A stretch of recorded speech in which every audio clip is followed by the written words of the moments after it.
Hello, everyone, and welcome back to another episode of the RP podcast. As usual, I'm Connor and I'm joined by Steve. How are you, mate? Yeah, good, mate. Good. Really looking forward to this one, getting the kind of patient and athlete perspective rather than being the more physiology kind of stuff, which will be cool.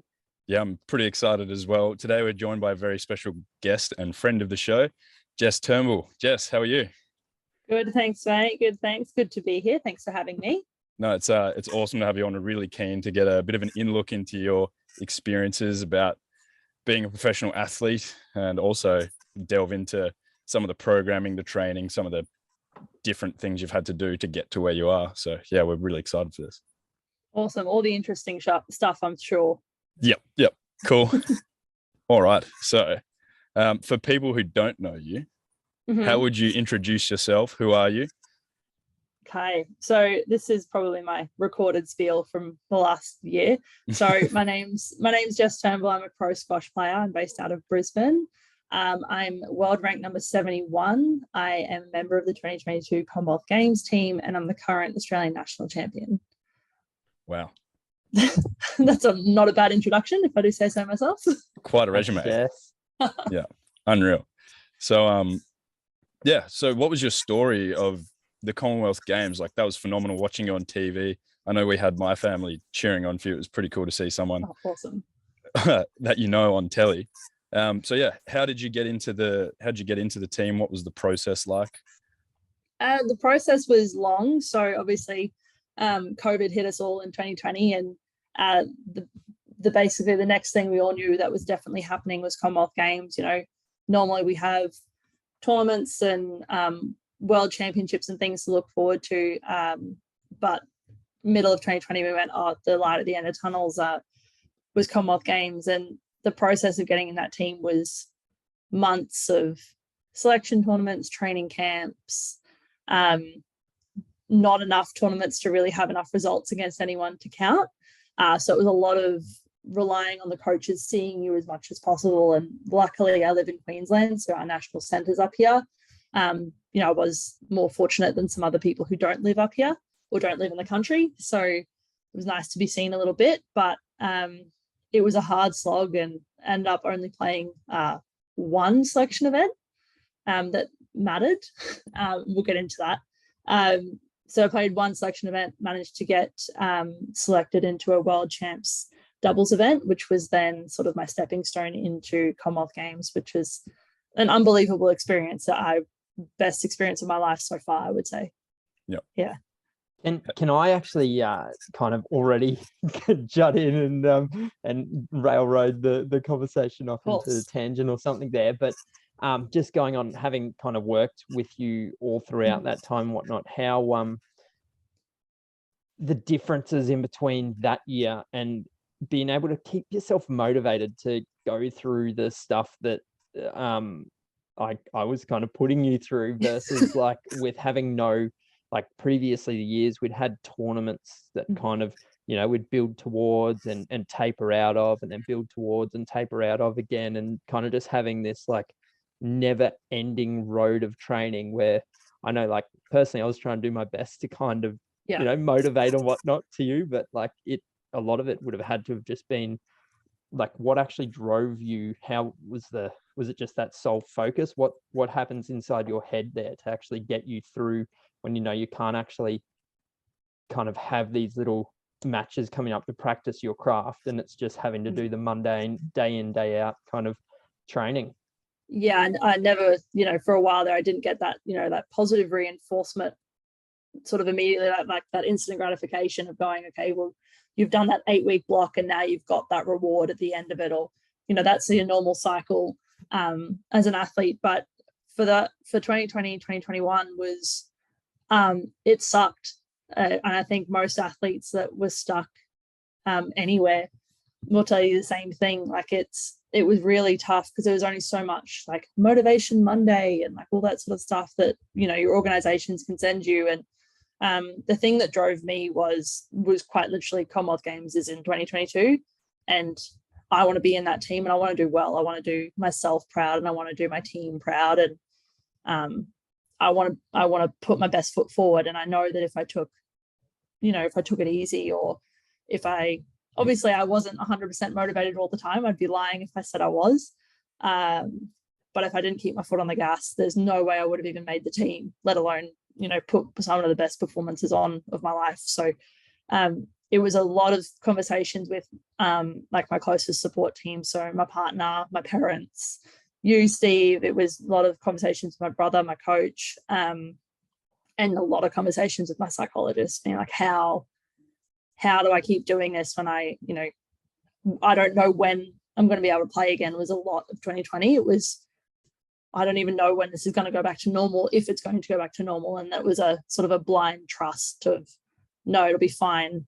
It will go back to normal. The world has to go back to normal at some point.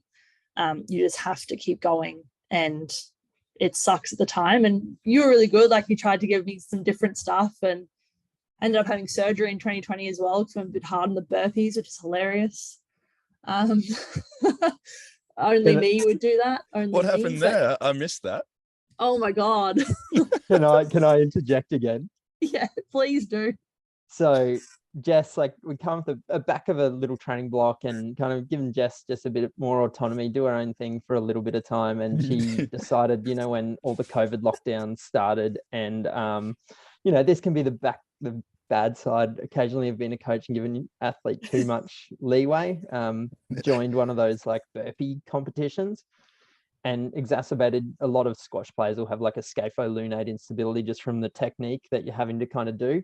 But just when you do like hundreds and hundreds and hundreds and hundreds and hundreds and hundreds of burpees, like day in, day out, that many, week in, week out, you end up creating a big old cyst on your on your scapholunate, which was unable to be rehabbed after many times. We did quite a lot and got it to certain points, but then it could just never quite get to being able to tolerate high volumes of work. Hey, Jess. Yeah, it sort of just went from, I still can't believe I did that. I hated burpees.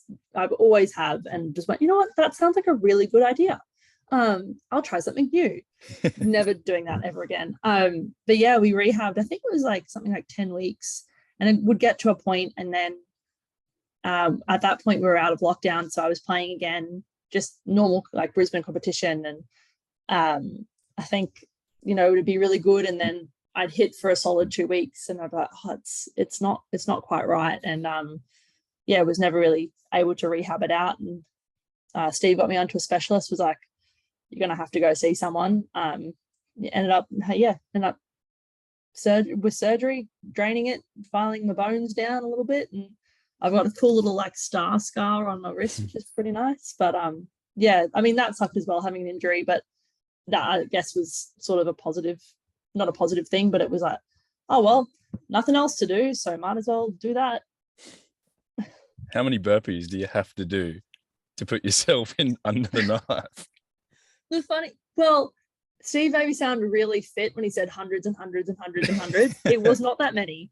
I think I did maybe a couple of hundred, but that was overall, like, I think I did 50 at most in a day, because I'm like, technique's terrible, not good at them, hate them, like do sets of 10 because I can't keep doing this. But yeah, that's pretty well the last time I'm ever going to do a burpee in my life, so it's a good excuse for me never to do one again. Yep, doesn't really sound like the recipe for success. No, not my biggest fan. So kind of on this trail that we're on, though, you've had the setback obviously of having COVID and having to deal with not being able to play squash competitively in the time period of having to try and get selected for the Com Games team. You've then had hand/wrist surgery and had that setback, which has stopped you hitting and playing from a little bit more. And then you've had another injury in the lead up to the Com Games. Do you want to run us through what happened there? So normally you'd think as an athlete, most of your injuries will be training, on court, off court, cross training, something fun. I'm not like that. So at the start of 2022, I was coming out of a really, really good training block. I was feeling really fit. I was like, Steve was kicking my ass. I feel like I was probably strongest, fittest maybe not fastest, but I was feeling really, really good. February had 2 selection events for us. And so that was with doubles. And so I had a partner and everything like that, had it all organized. 2 weeks before the first one, I fell down the stairs at my house and sprained my ankle pretty badly. I think it was a grade 2. Bad grade 2 or a minor grade 3, as Steve would say. And I genuinely thought it was broken. I was like, I'm gonna have surgery. This is it. I can kiss my games dreams goodbye. Like, immediately went like 0 to 100 real quick. The worst part was my partner was upstairs, my housemate was downstairs, and nobody helped. Like, nobody heard me. So I was like trying to crawl up the stairs to like try and get someone's attention to be like, I can't walk. So luckily my dog helped me out a bit and scratched at the door and got someone's attention. So I could be like, can someone please help? It was massive. I think it was like triple the size. And the biggest thing for me was the mental side. Like, I was convinced it was just completely cactus. And then I went into the physio the next day, and sadly Steve doesn't work on a Thursday, so he wasn't there. But I was messaging him being like, that's it, like, I'm done, can't do it, but luckily it was not the end of the world. I remember having the conversation with Steve on the next week once the swelling had gone down a bit, and going, do I need to have surgery? Thinking that, as soon as I hear the word yes, like that's it, I don't know what I'm going to do. And he just went, oh no, I think hard rehab, like, when do you need to be back? I said, I need to be back at this date. He went, oh yeah, doable. I went, oh, and I think I immediately started crying, and Steve was like, oh, what's wrong? I thought that was good. I was like, no, I'm really relieved. Like, it was just a massive weight off my shoulders. And awesome. That was, yeah.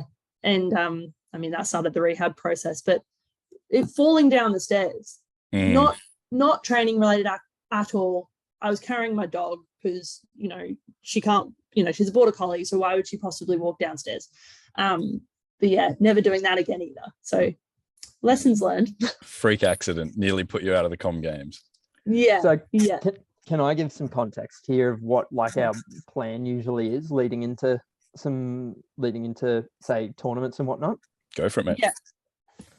So we the way in which we kind of program with Jess is we know individually she seems to have around about an 8-week kind of time to peak. Like she has a small peak at kind of week 6, and then we put like a washout block in which we dissipate fatigue and kind of build in again. So we had it all planned out as well, which probably, again, these are like the pluses and minuses you got to think about as a coach. Like, we have planned out to go, okay, Com Games is here. How many kind of 8-week blocks back is it that we're going to be starting? And so I guess, Jess, in your head, though, that implicitly also builds pressure of going, like, if you don't have these perfect kind of 8-week blocks, well, then shit, what's going to happen? So even though it's a good way to be adaptive and have something suited just for you, the other side of it, then always I have to think about it is like, there's these things of what happens if 8 weeks doesn't run exactly then. And we have done things of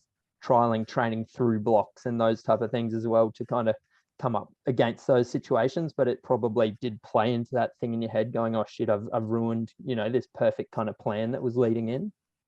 Yeah, absolutely. I think we'd only recently gone through, okay, well, what's the plan? It's after New Year, you've had your little holiday break. What does this year look like? And we'd only 2 weeks of running that new 8-week program. And yeah, it definitely played into my mind. I love a plan. I'm the sort of person that comes that comes into autonomy and training and things like that. Like, I have to be responsible for what I do. And so I like knowing, okay, well, I have this many blocks before, and they're all going to be slightly harder, and they're all going to work me towards that ultimate goal. So yeah, it definitely made sort of my feeling of it being the end of the world a bit worse. But I think that's just me as a person, to be honest. Like, I go to worst case scenario straight away. It's human. Rather than going, no, it'll be fine. I always go to the other end because then it's a relief otherwise. But yeah, it was definitely a bit of a hard pill to swallow, especially 2 weeks into a new block. But we've adapted before, which I think was nice, like, because we've been working together for so long. I have a lot of trust in you, so it was a little bit easier for me to let go of my controlling behavior a little bit and go, no, you'll be able to get me through this. And just because it's another, I think it was 4 weeks off the court, but that's not the end of the world. We'll be able to figure it out. Yeah, we got like return to running, I think it was earlier than, like, I remember we had to have that discussion about, then there was a tournament that you had to play, and it was kind of a lot earlier than what, like, as a physio, I would say tissue healing wise, sweet, we should be doing that, but functionally you were kind of hitting milestones to do it, that we had to have that conversation. I think it was around we had a conversation around we did some return to running stuff, testing kind of week 4 or something to go, okay, then gave you a little bit of, you were kind of sprinting ish week 5, and then to be kind of playing a tournament at week 6 post it. Yeah that was brutal. But I remember thinking, oh, there's no way. I think in that conversation at week 4, I was still like, I think I was telling Squash Australia, oh, there's not a chance in hell I'm playing this tournament. Like, I don't feel like I can move, let alone play a tournament. So I remember feeling, I don't know, I don't think we'll be able to do that. But then you ran me through the tests, and it was like, oh, actually, that doesn't hurt, and that doesn't feel too hard. So maybe I'm not as far from that benchmark as I thought I was. So yeah, it was a lot earlier than I thought. So I had that selection tournament at 6 weeks, and then I went overseas to start it was a 12-week tour about 2 weeks after that. So not only was I sort of pushing ahead of the timeline, but then I was also like, all right, see you later. Like, I'm not going to be here to be able to do, like, I'm not going to be able to have that contact with you so that you can see how I'm going and sort of keep an eye on me. I was out of here, and that was for 3 months. So I don't think that was a particularly smart idea body wise, but it was good for the squash. So it ended up for the better too, by the sounds of things. Yeah, it ended up pretty well. So that's one part. Probably wouldn't recommend doing that to anyone else. If you're injured, stay near your physio would probably be the better option. Yep, for sure. But no, I think you alluded to a good point there about how important it was for you to have a plan, and that when the plan didn't go to plan, you could adapt and you could change it. So like you've just said, you've gone away from the coach, you've gone away from the physio for 12-week block playing overseas. You probably had to adapt and change your plan again. How did you find changing your plan, adapting everything all the time when you're someone who likes a little bit more consistency? It's hard. Let's just start with that. It's quite. I have to put my faith and a little bit more trust in other people. So overseas, it was a lot of tournaments, but also went and spent about 4.5 weeks with a coach in the US. And so it was putting my faith and my trust in him to go, all right, well, I'm here for 4 weeks. I want to learn. I want to get as much out of you. I want to soak it up like a sponge. So what do you think is best for me? And what do you think I should be doing? Obviously, I'm coming off an injury, so like sort of like be gentle with me, but I'm using this time as like sort of like an intensity, like throw me in the deep end. I want to just go full send and see how I can handle it. So that was really good. And Steve was great. Like, he was checking in all the time. He gave me a program to do from the hotel, because just in case I was stuck in quarantine, I didn't have access to gym all the time. So, I mean, that's something that squash players just have to deal with. We're not kitted out and we don't have the equipment all the time. So instead of just being like, I think I'll do some of this in my hotel room. Like, I had a program to go, no, if you don't have a gym, this is what you do. You don't need any equipment. And that was really good. So at least I could fall back on like, okay, 3 times a week, I know exactly what I'm doing, off court wise. But yeah, it's about trusting your team, I think, is more than trusting yourself and being able to adapt. It's about going, I trust you and I'm going to listen to you because you know better than I do, basically. Definitely. I think it's also like having that openness to be able to learn as well, like off different people. Sounds like you weren't just putting up a brick wall to anyone who offered you new ideas or a different way to do things. Sounds like you were pretty flexible with the whole process. I am now. I have learned the hard way, I would say. But yeah, being a bit older, and going through a bit of stubbornness, pig-headedness in my early 20s, I've learned the hard way that I should probably listen to other people a bit more. Well, yeah, okay. I don't really know what to say after that, but yeah. No, that's cool. I suppose that's why you have a coach. That's why you have your team around you.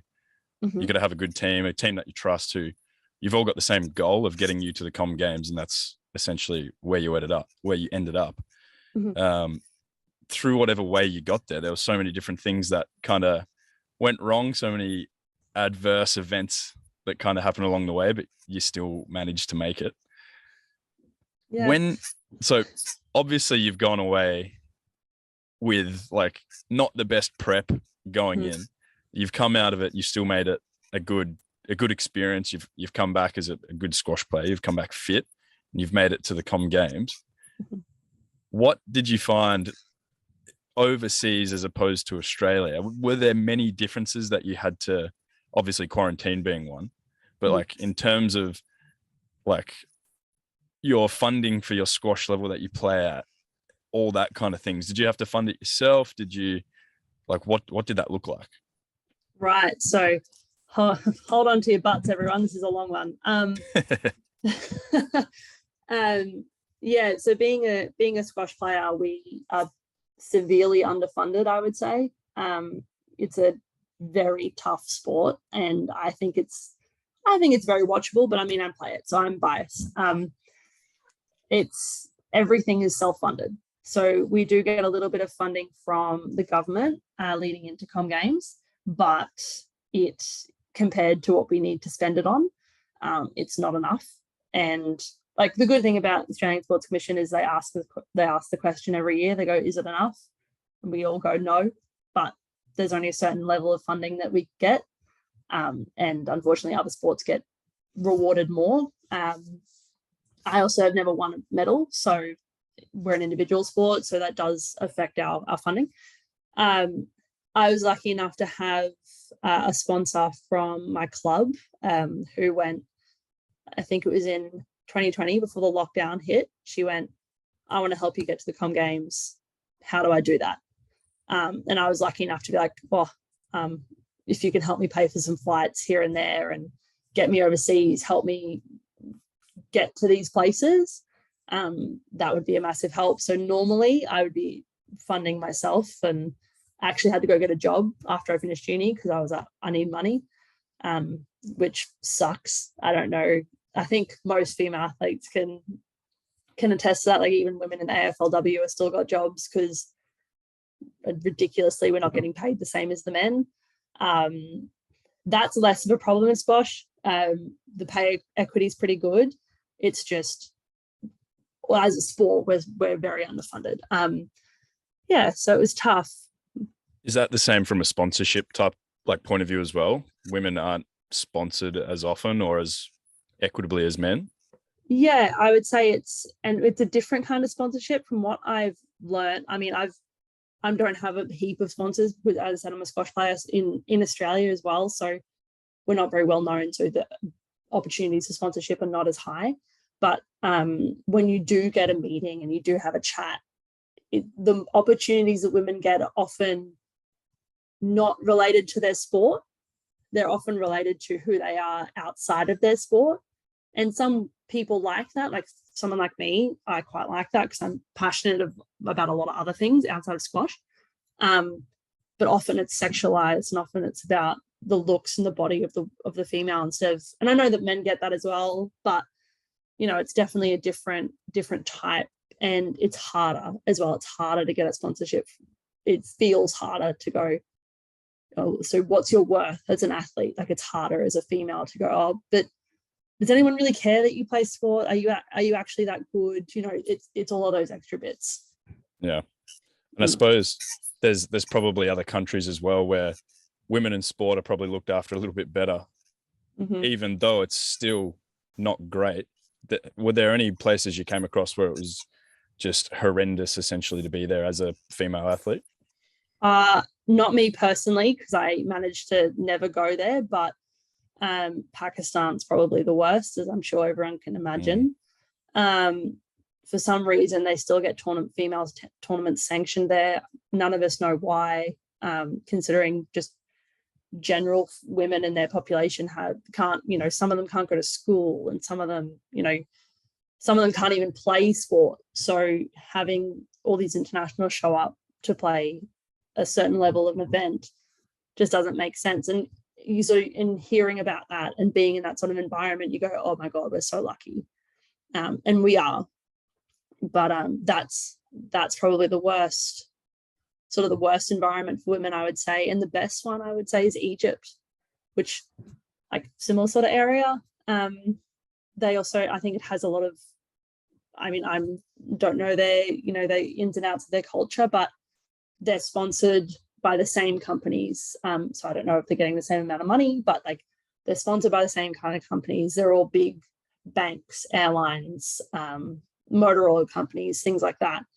And they're well funded. You know, you always see them at all the expensive events, and they've got their coach, their physio, their hitting partner all with them, and that's everyone. That's every female within the top like 30, and Egypt has about 100 of them. So, you know, yeah, and I think that comes from them being such a high quality country as well. So I do understand that Australia doesn't have a heap of super high ranked players, and that's why we don't have the funding and don't have the backing. But yeah, surprisingly, Egypt's the best, and I think a lot of people would be like, oh, that's weird. Yeah, no, other than knowing that Egypt are absolute guns when it comes to squash, I probably wouldn't. No, I would probably have to say I probably didn't expect that. But yeah. Do you feel, Jess, does that put extra, knowing that kind of the only way that funding is to increase is to actually improve results and everything, does that put extra kind of pressure? Because we always talk about like stress being biopsychosocial in nature, and like, you know, that being like a social societal kind of stressor. Is that like always like low grade kind of something in the background that's just going, well, hey, look, to be viable, to survive, we kind of have this just baseline level of kind of pressure that we have to kind of rise to? Absolutely. Like at the very like simple way of it is that I need money to live. So we don't get paid, we don't get funded.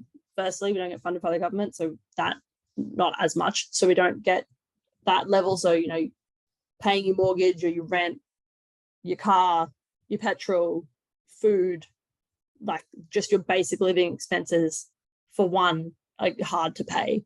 And then you add on the top of that, now I have to pay for travel and coaching and physio and psych and nutrition and 14 pairs of shoes because I go through them really quickly, or rackets or equipment and clothes and things like that on top of that. And then to know that to get more money to support those things that I need to get exponentially better. But to get better and to get better quickly, I need all those things. I can't do that without them. So it's always there going, oh, okay, well, at what point do I go, I now can't afford XYZ? Is that going to affect my performance? And then if it does affect my performance, how long is it going to affect my performance for? And then it's just a big snowball of, oh, I need to make that round in that tournament, and then I need to go here and earn some money, and then I need to go there and earn that tournament. You know, it's just constant worry, I think, is probably a good way to say it. I wouldn't say it like, I mean, stress and worry are the same thing, but I'm not constantly stressed about it, but it is definitely a worry in the back of your mind, especially when you're booking things or doing something that's got nothing to do with squash. Like, oh, I want to go on a holiday when I have off season. Oh, wait, I can't. Like that sort of thing. Yeah. So I think most people probably, they get all the glitz and glam side of professional sport, and they don't actually realize what they're kind of signing up for when you actually put yourself in that environment. Was it much of a shock for you, or you kind of grew up expecting that? I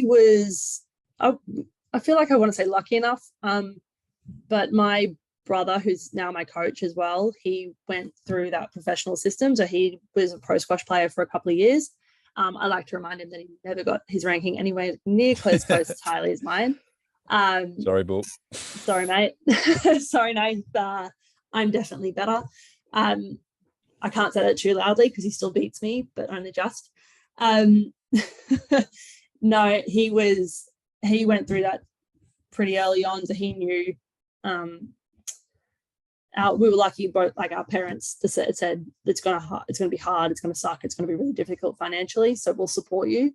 A lot of people don't have that, so we were very lucky. But I knew what I was getting myself into, because Nathan was going, just remember, it's expensive, it's hard, and if you want to do it in the cheap way, so if you want to do it and not have an S&C and don't have a physio and all of that sort of thing, which I didn't in my early 20s. So before I started working with Steve, I didn't have any of that. So,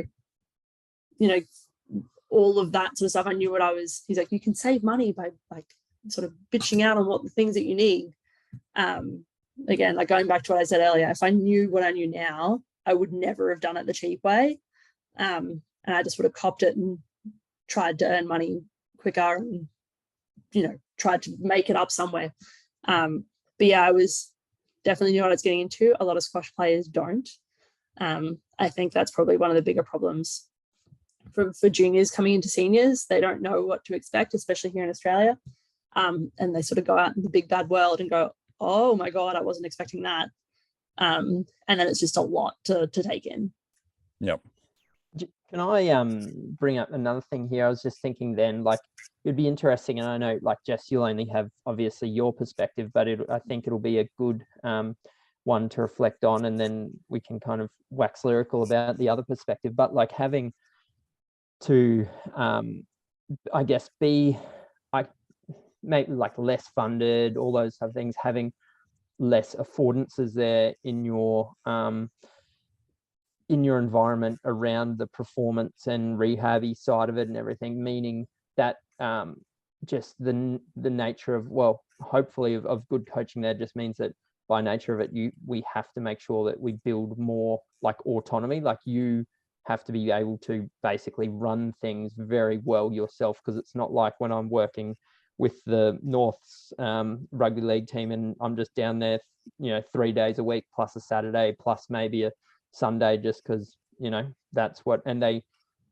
never learn the process of training. Like, they come to you and ask like questions, the most mundane thing. You're just like, I've been working with you for like 6-7 years, whatever, like however long, and you're still asking me like, what a set is or something like that. You know what I mean? Whereas like for you, like, do you feel that I guess the adversity experience though has also made it that you have had to learn a lot more about yourself and about training and how to be kind of, I guess, autonomous and feed back to me the information that really makes it important for me to be able to help you make the decision that if you've been struggling on something, versus like you just going along in autopilot and not really thinking about your own training?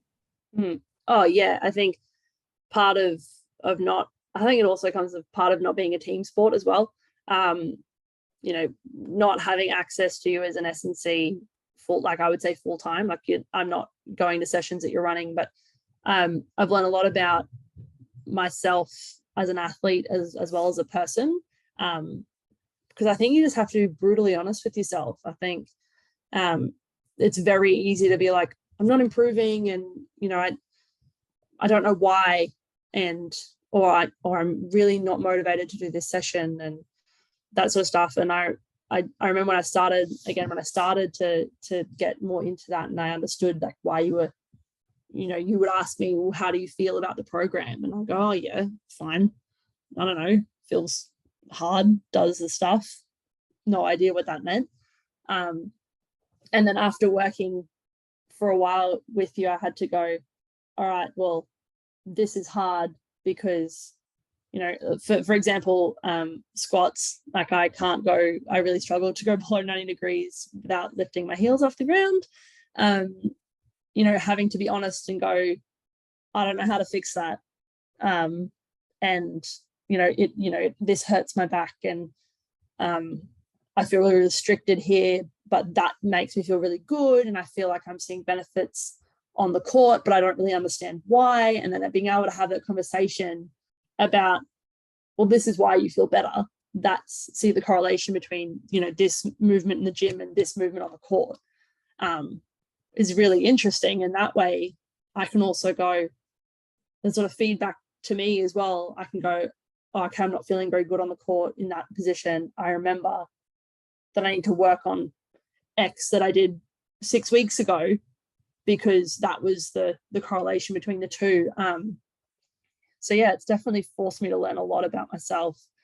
And yeah, just being a bit harsh, being a bit brutally honest, and go, you're not working hard enough, Jess. You need to do a little bit more, or do something different. Just tell him it's not working, or it is working, or whatever it is. No, we kind of sit down and have those, I guess, like block reviews, or almost like sometimes you'll come in a session and we'll just be sitting and talking about your program, or how you felt, or how the game has been feeling and whatnot, to see if there's things that we need to uncover, I guess. That's not a conversation I'd have, or get someone to be thinking into that level.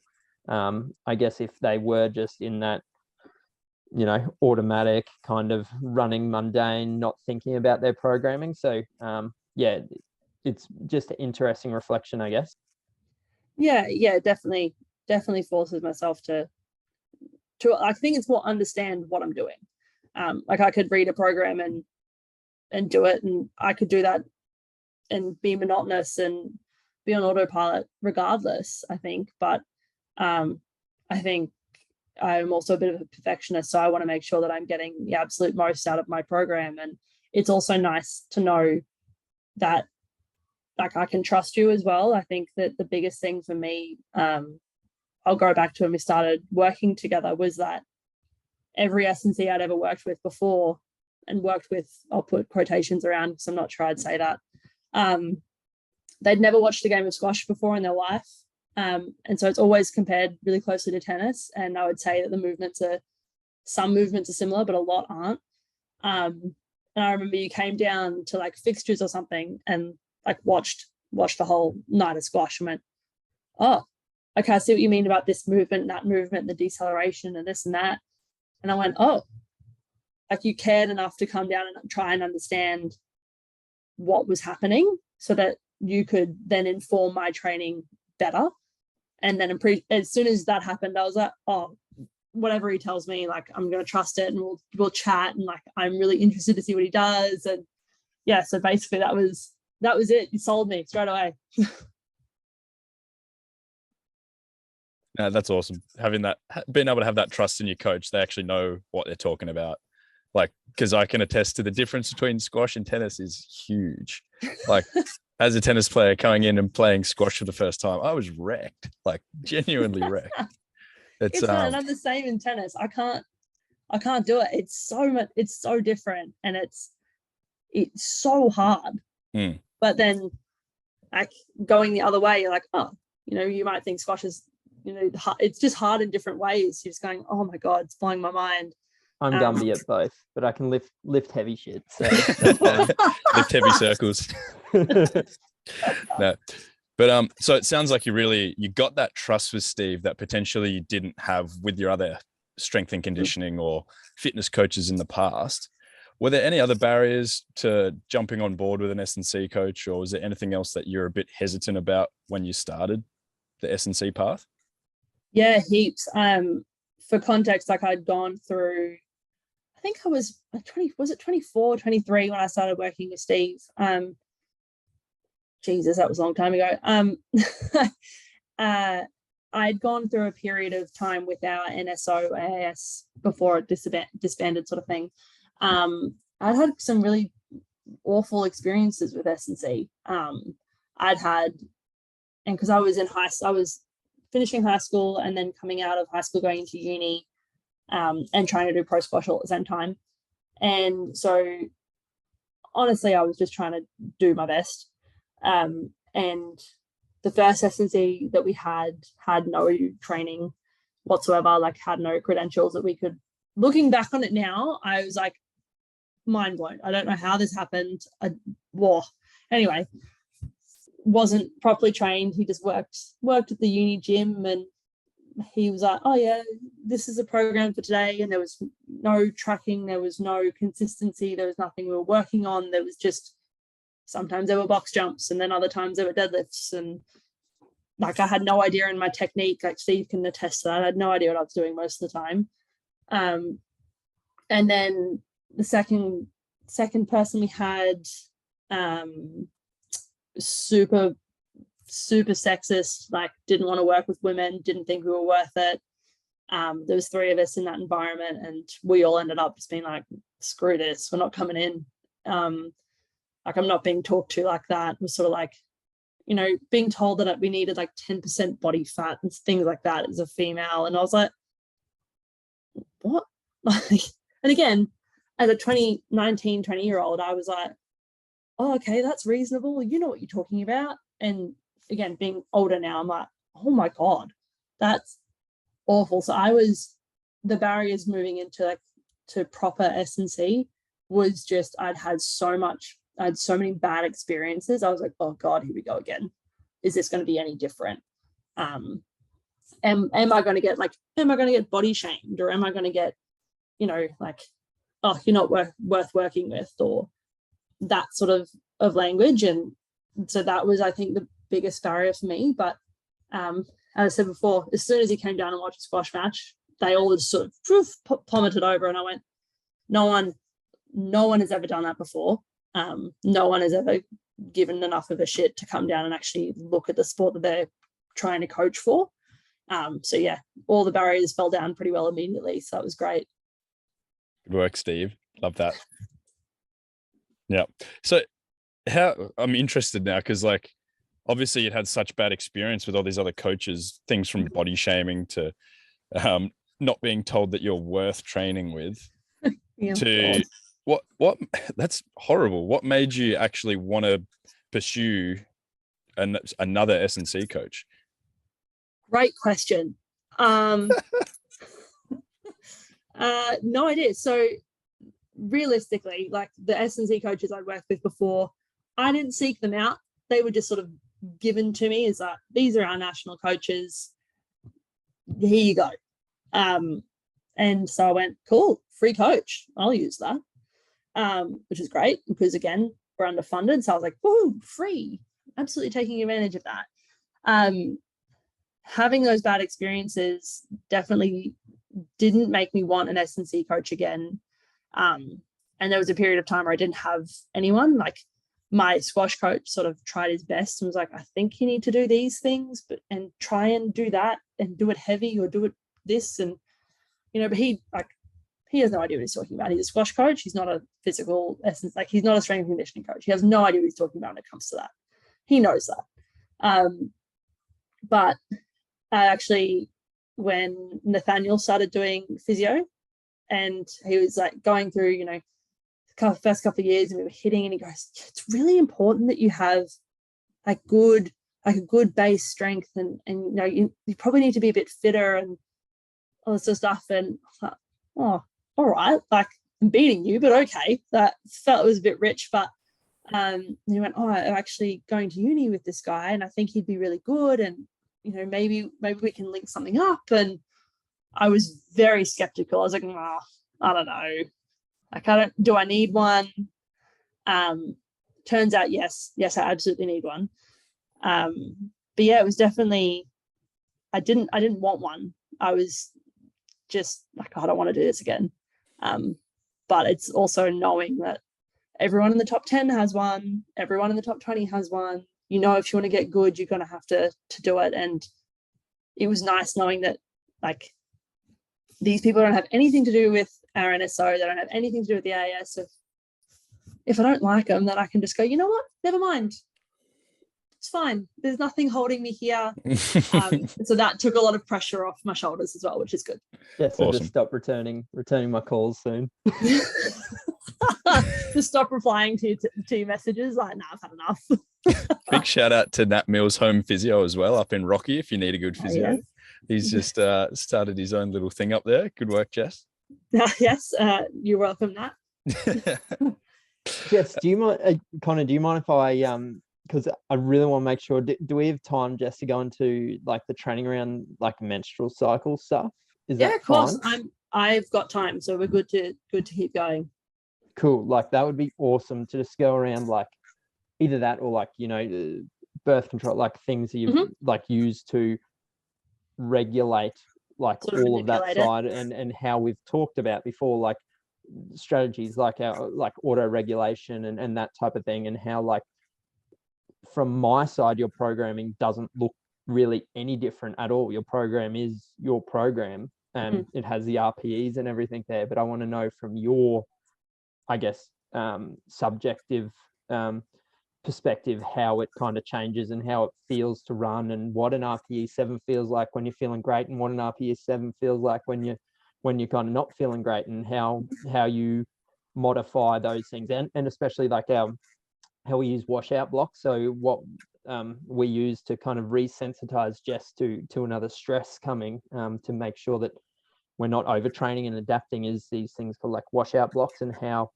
you know, that coincides with I guess how you're feeling as well. Yeah. So we'll start with the menstrual cycle training. So for context, I didn't really had no idea that you could train around your menstrual cycle, and you would think that'd be something that a female athlete would be told quite young. Something I wish I knew would be great. But only found out when it was about 2 years ago when Steve mentioned it to me and went, I think I was like, oh, I'm feeling really tired. You know, it was in one of our sessions. I was like, I'm feeling really tired. And he goes, oh, why? And I was like, oh, I'm on my period. And he goes, oh, you know, we can train around that so that you can get the most benefit depending on which part of your cycle you're in. And I went, no, I didn't know that.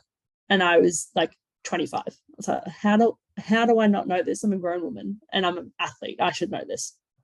That I think is really important for athletes coming through, is especially obviously for women. Like, we need to know that early on, because for me, I've been on birth control since I was early teens, to regulate my period, I had bad period pain, things like that, so that I could go to school, get through the day, that, you know, my monthly cycle wasn't interrupting my life. So for me, when we had that chat, I went, I don't know how much it applies to me, because I use the pill to manipulate my cycle and I use it quite heavily. So for me, I will pretty well skip any period when there's a tournament on, when I don't feel like it. Like, I probably use it a bit more than I'm supposed to. And it's because for me, getting my period actually affects me not only physically, but I'm moody, and my like mental toughness is rubbish. So when I'm playing an event, I need to be like quite present and I need to be switched on. And when I'm on my period, I'm not, and I know that. So I use that to regulate and manipulate the timing of my periods and things like that, so that I know that I'm not going to have to worry about those other things. Like, I don't need to worry about them because I know that they affect me.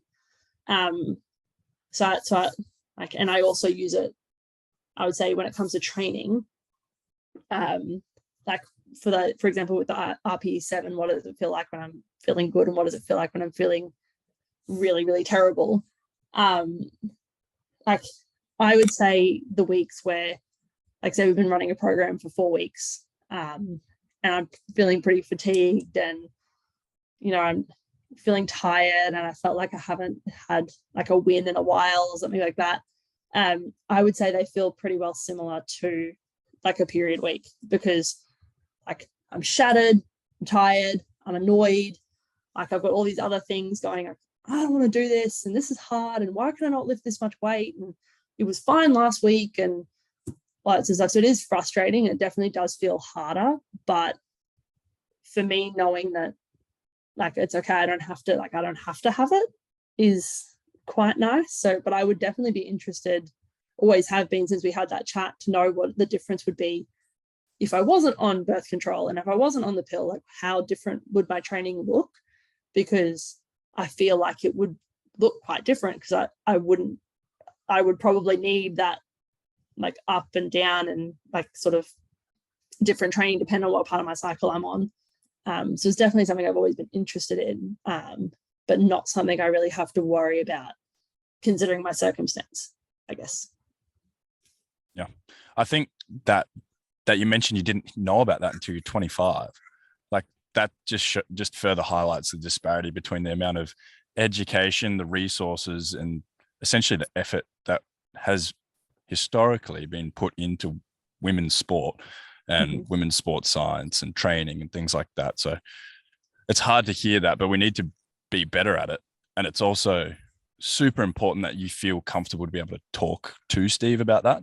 Yeah. Like I can imagine how confronting it would be just looking at Steve as like a 15-year-old girl and then having to tell them that, oh, I'm actually on my period today, I'm not feeling too flash. Like I can only imagine like how tough that would be as a junior athlete coming through to have to tell someone. But yeah, it is something we need to normalize. It's something we do need to get better at. And I think, yeah, talking about it is super healthy.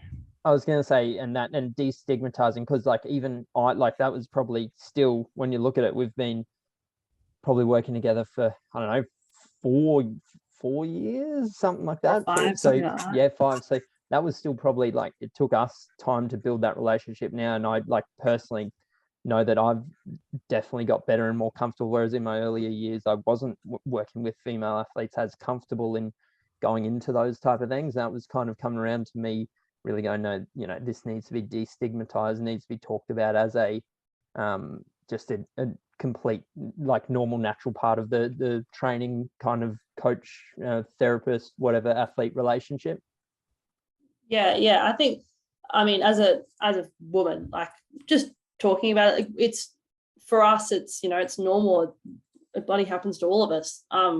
So I think it's, for me, it absolutely would have been confronting as a, young teenage girl, being like, my like high male coach of some kind, like, I don't feel good, this is why. And I think it was always the reaction, because I luckily was brought up in quite an open family. Mum was always like, oh, like, period's a period, this is what it is, or like, this is what this is what safe sex looks like, and like, it was always very like, there's no secrets here. I don't want you to feel like you're dying just because like all of a sudden you're bleeding. It's like, nope, this is what it is. And I think early on the stigma comes from, like, I don't think we girls are originally going, oh, no one wants to hear about it. It's when you first tell someone and it's, oh no, I don't want to hear about that, gross, no, don't talk about it. And it's when someone goes, I've definitely had that experience when I've gone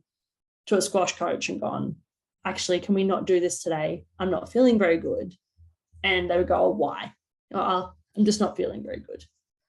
And you wouldn't want to tell them. And then they'd make a big deal out of it and go, what is it? What is it? What is it? And you tell them, they go, oh, that doesn't matter. Or like, I don't care. You'll be fine. Well, I will be fine. You're right. It's not the end of the world, but it's also that reaction of like just a little bit of empathy, a little bit of, okay, actually that does affect you. And that's fine. And we will adapt and work around it. But it's definitely that, I think it's that reaction. I think if everyone went, oh, okay. And it was just what do you want to do then? Or how do we work around it, instead of oh gross, I don't want to think about that. Like, don't tell me. I think then it would help a lot. And even just with you saying it like as part of a normal conversation, it wasn't like you didn't even skip a beat. It was like, oh, you know, we can train that around that. I went, oh, cool. Very comfortable. Like, just like we're talking about having coffee, and that was great. And I think that for me was really good. And I think, again, most females, when you get in your 20s, you've had it for like 15 years anyway. So at that point you're going, oh my God, we've all got it. Can we just talk about it? But yeah, the disparity with the research, I think the QAS has just come out and done one. Like, they're now delving into how much does a menstrual cycle affect our training. And it's 2022, and they're only starting to do that in-depth research now, which is disappointing, I think, to say the least, but it is great they're doing it. And I'm really excited to see the results.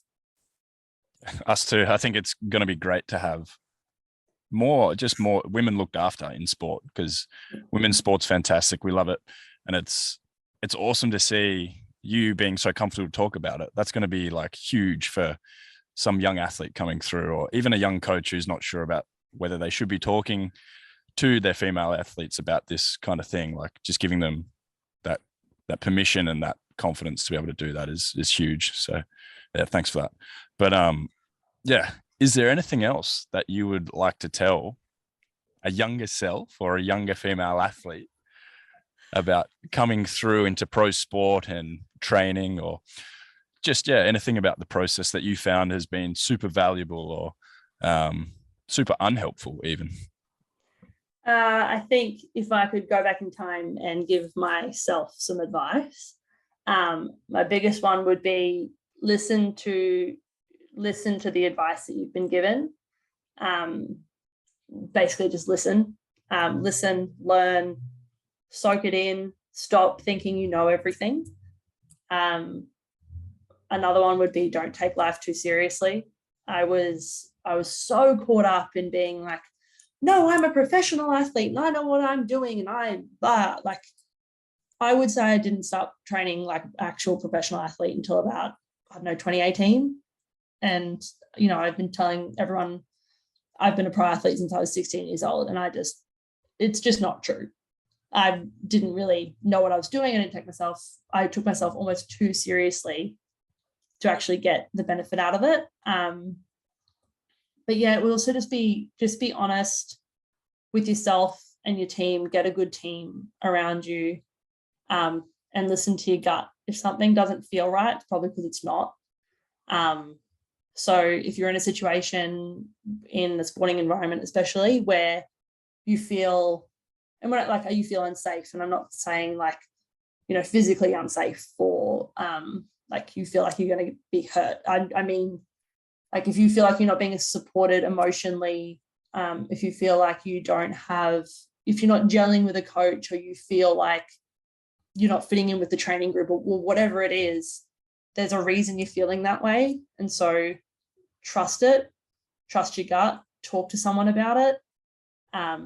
There's no harm in talking to people. And if it is a problem, then they're not the right people to be around. Get yourself out of it. So that'd probably be the biggest bit. Trust your gut, listen and learn, and don't take your life too seriously, basically, would be the things I'd like to say to myself. That's gold, Jess. Yeah, that's awesome. Yeah. Did you have any other questions, Steve? Awesome. No, mate, that's been really good. I've really enjoyed that chat. I think it's going to be valuable for a lot of people. Awesome. It was awesome to get to catch up with you again, and awesome to see you on the telly. Thanks. But no, we really appreciate you coming on, and we'll put a little summary up at the end there, so keep an eye out for that. So Jess, where can people find you? Where can you be found? On the socials or on email, or however people can find you? Yeah. And what other roles do you have? All right, so find me on the socials. I'm on pretty well everything. Instagram, I'm on as Jess Turnbull23, I think. I'm on Facebook. It's my full name, so it's Jessica Turnbull, which is weird, but I was young when I made it. Here we go. as you know, for the last bit when I was saying, you know, trust your gut and trust yourself. If you're struggling with any of that and you feel like you need some help and some direction, especially if you're a young athlete, going to the Black Dog Institute's website and doing their mental fitness program is really, really worthwhile. I've spent this year being an AIS mental fitness ambassador, which has been unbelievably rewarding. And I've learned a lot about mental health and mental health coming through adolescence as well. So that's a really good resource. AIS endorses it. It is targeted for young athletes as well. So it's not just school kids, it's also targeted towards athletes coming through juniors and into that senior space. And for those people who may be in going into that elite sport, the AIS also has a mental health and wellbeing program, and you just need to email. I think it's mentalhealthprogram@ais.com.au. And so that's a really good resource as well. And then you got all the normal resources like Lifeline and Kids Help and things like that as well. Fantastic. We'll make sure Thanks, to put a Jess. link to those in our description. So keep an eye out for those. But thank you everyone for tuning in. And that's been another episode of the RPE podcast. We'll see you next time. See you later. Yeah.